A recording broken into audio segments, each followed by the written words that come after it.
ओम शांति। प्यारे बाबा holiest of the Holi है, पवित्रता से भी उत्तम, सर्वोत्तम, सबसे ऊंच, और उसकी हम संतान बनते हैं। वह हमें अपनी ईश्वरीय गोद में अपनाता है। इसलिए बाबा ने कहा है, इसका नशा और खुशी तुम बच्चों को सदा रहनी चाहिए कि होलीएस्ट ऑफ द होली बाप ने हमें अपनी ईश्वरीय गोद में धारण किया। किसी गरीब के बच्चे को कोई बहुत अरबपति अडॉप्ट कर ले तो उसके तो वारे न्यारे क्या एकदम उड़ने वाले ख्यालात हो जाएंगे। तो बाबा को ये हैरानी लगती है कि इतने ऊंचे बाप ने आपको अपना बनाया, उसका नशा नहीं चढ़ता। हाँ, चढ़ता है तो तुरंत उतर जाता है। मैं किसकी संतान हूं ये याद रहे सदा, तो कितनी खुशी भी रहेगी। फिर उसके आगे कोई भी बातें कुछ भी नहीं लगती हैं। आज बार बार बाबा ने ये नशा चढ़ने के लिए कहा है। साथ ही बाबा ने बताया जिनको ये नशा है उनकी क्या किस बात से पता चलेगा, क्या विशेषताएं उनके जीवन से दिखलाई देंगी। क्योंकि हैं तो हम सब होलीएस्ट ऑफ द होली बाप के बच्चे ना, परंतु उसी अनुसार हम उसी स्मृति में रहते हैं, उसी नशे में रहते हैं, वैसा ही समझ कर चलते हैं। तो बाबा ने उसकी विशेषताएं, निशानियां सुनाई हैं।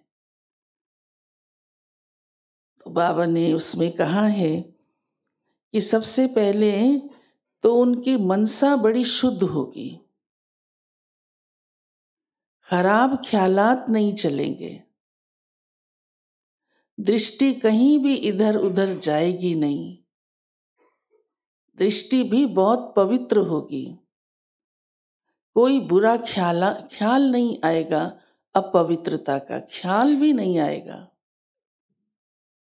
63 जन्मों का संस्कार है ना आत्मा के अंदर, तो देखकर ख्याल चल पड़ता है। बाबा फिर कर्म में आने के लिए तो बिल्कुल ही विकर्म बन जाएगा, रोक लगाते हैं। तो बाबा कहते ख्याल भी नहीं आए भी तो हटा दो उसको तुरंत, और ऐसी अंदर अपनी आदत डाल लो, इतनी पवित्रता की शक्ति धारण कर लो कि ख्याल भी ना आए। उनके कर्म बाबा ने का श्रेष्ठ होंगे। कर्मों से एहसास होगा ये कोई रॉयल आत्मा है, क्योंकि बाबा आपको कितना ऊंचा बना रहा है, बहुत ऊंचा बना रहा है। वैसे भी ऊंचे घर की आत्माएं, रॉयल घर की आत्माएं, अलग ही उनकी शालीनता दिखाई पड़ती है। उनकी मनसा, वाचा, कर्मणा, पर्सनैलिटी महसूस होती है किसी अच्छे घराने की आत्मा है, अच्छे संस्कार होंगे। बाबा ने कहा ऐसे बच्चों में दैवी गुणों की धारणा होगी, और विशेष बाबा ने कहा वो अंतर्मुखी रहेंगे, ज्यादा भूलेंगे नहीं। बेमतलब का तो बिल्कुल ही सवाल नहीं उठता।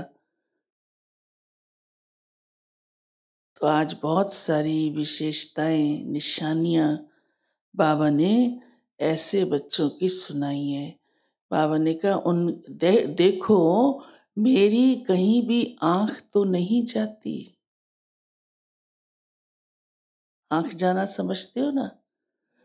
कोई भी वस्तु पदार्थ में ध्यान जाना, आकर्षण होना, मुझे मिल जाए, कोई व्यक्ति के प्रति होना, कोई स्थान के प्रति होना, तो ये भी आंख डूबना ही कहलाता है।